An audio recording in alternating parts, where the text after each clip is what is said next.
Hello and welcome to Vendor Trash. Is the title a reference to my opinions, my drawing skills, or both? That's for you to decide. Throughout WoW's history, there have only been 3 instances of a new specialization being added to the game, other than as part of the launch of a new class. The first of these occurred with the launch of Mists of Pandaria, where the Feral spec for Druids was split into the modern Feral tree, that is, the melee DPS spec, and the Guardian tree for tanking. Prior to this, the two had been sandwiched into one tree based on their focus on melee combat. And it made sense that they had shared a tree. Every class had exactly 3 specializations. That's just the way things were. But Blizzard had designed the class with the capacity to fill 4 different roles, so that's just how things had to be. I think it was, by and large, a good call to separate them, as it just made no sense for one tree to try to serve 2 different functions like that. A similar experiment had been attempted with Death Knights, as each spec was originally intended to function as either tank or DPS. But by Cataclysm, that was a clear failure, and they cleaned it up to make Blood the tank spec, with Frost and Unholy as DPS trees. So that established the precedent, but it was still considered a huge exception to how things work. After all, it was simply correcting an anomaly of vanilla class design, an anomaly that Blizzard could obviously avoid going forward. And indeed, they did. No new additional specs emerged for another 5 expansions. But then Dragonflight launched, and with it came the Evoker class. Like Demon Hunters before them, they had only 2 specializations. But a little bit into Dragonflight's lifespan, strange things emerged in the data mining. Peculiar quests, and even a legendary that all seemed to allude to something else. Speculation ran wild, and indeed, with patch 10.1.5, the augmentation spec was added. From a lore perspective, it made a lot of sense. Drakthir Evokers were supposed to be the culmination of genetic engineering of all 5 Dragonflights. Devastation focused on red and blue abilities, Preservation focused on green and bronze, so where was the black? Well, right here, along with bronze again. Augmentation was also notable in that it was Blizzard's first really concerted effort to implement a support spec to the game. Prior to this, the closest they had gone was simply having certain specs bringing more buffs and utility, such as Shamans and Paladins. Hardly the same thing. So, once again, precedent had been set, but for skeptical enough players, it didn't necessarily mean that much. It could very easily be rationalized that the only reason we were getting this shiny new spec in a mid-expansion patch was because they had been unable to develop into a presentable state in time for Dragonflight's beta and launch. Simply put, we may have just been getting it late. But not all that much later, history would be made again. With the War Within's patch 11.2, we were exposed to a questline in Koresh in which the Blood Elf Demon Hunter Adaris Duskblaze and the Void Elf something or other Leona Darkstrider enter an agreement.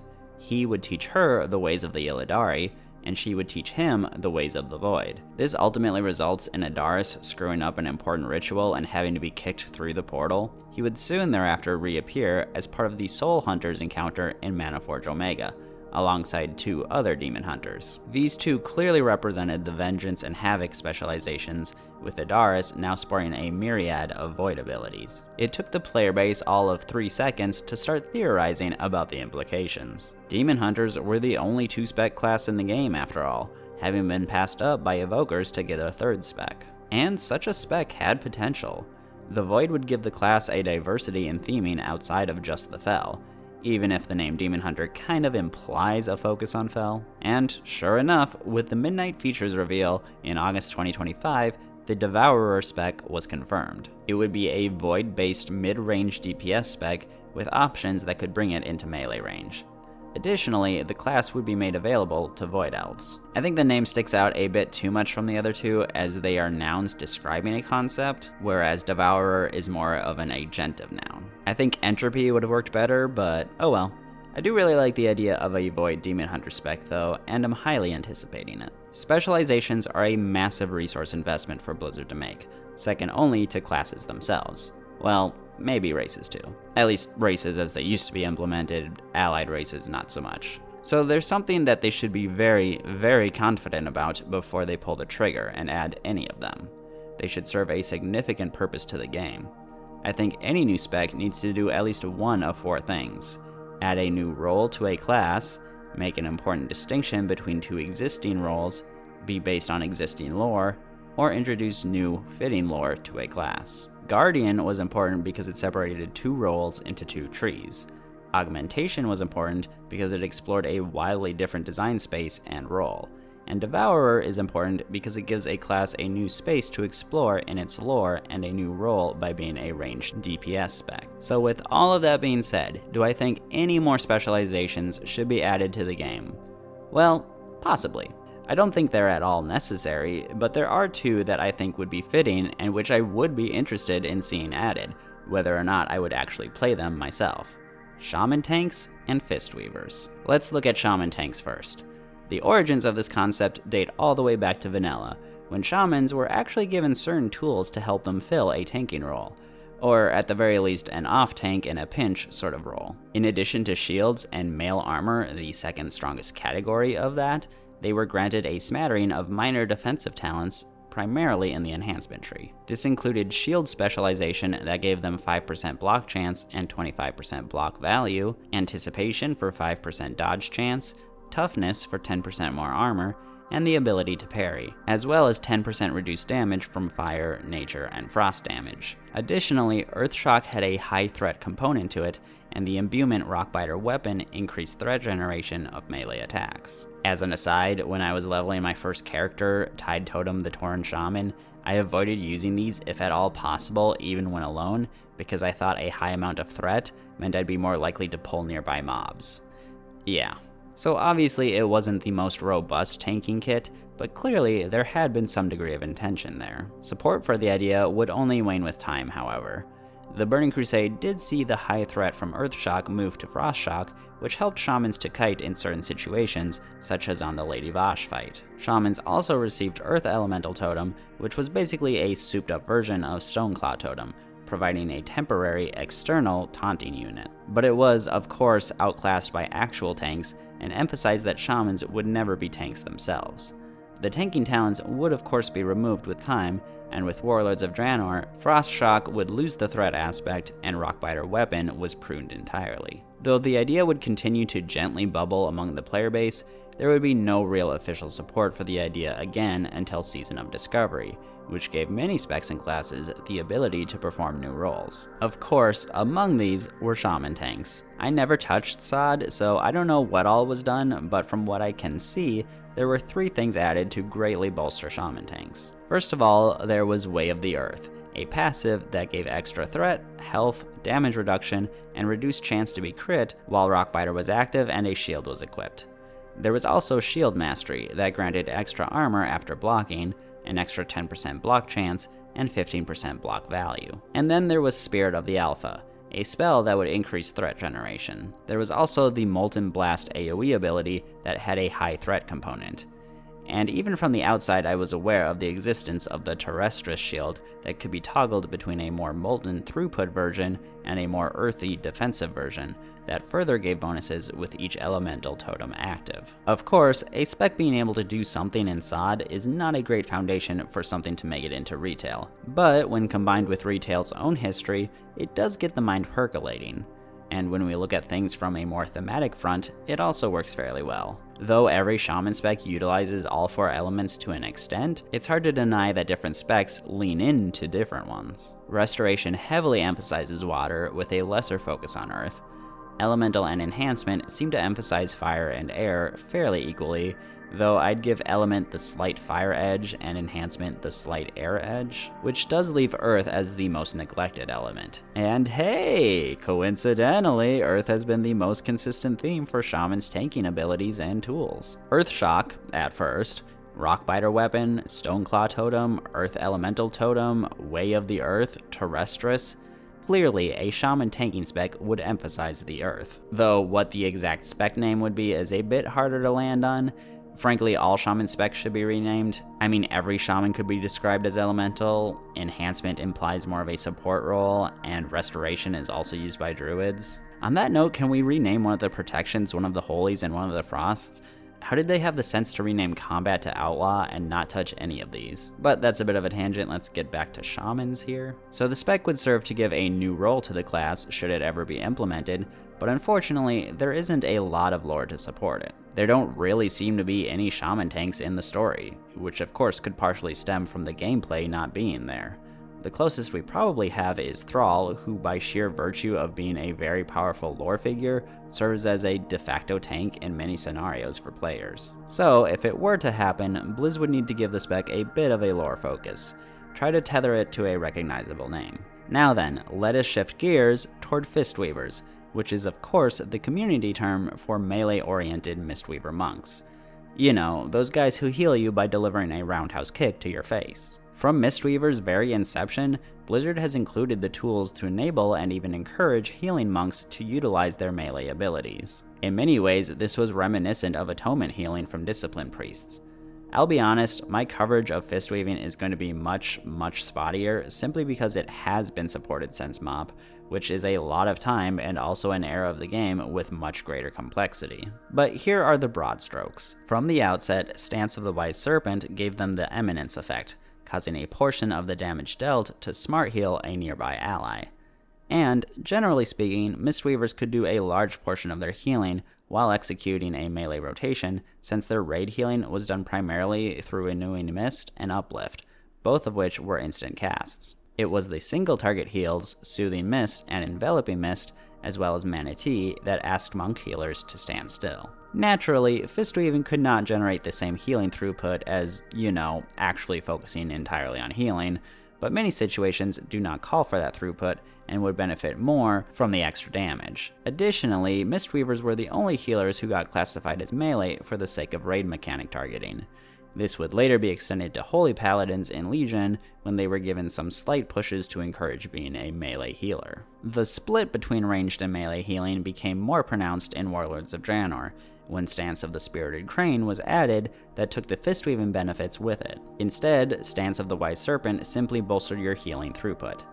The stances were removed in Legion though, and I believe since then, you pretty much dictated the style of your healing through various talents. The details probably varied a bit, but I'm not going to dig through the entire history. My apologies. This split in expression continued into the Dragonflight talent trees as well, with certain talents empowering your melee abilities. And many choice nodes are explicitly a choice between a Mistweaving and Fistweaving approach. This includes most overtly choosing between a Yu'lon or Chi-Ji invocation, the latter of which benefits from melee abilities. An extremely important fistweaving effect was Ancient Teachings, which did the basic Eminence effect for 15 seconds after using Essence Font or Jadefire Stomp, which of course was on a choice node with a more ranged-oriented talent. It has since been made a baseline passive without the trigger requirement, but at a much lower conversion rate.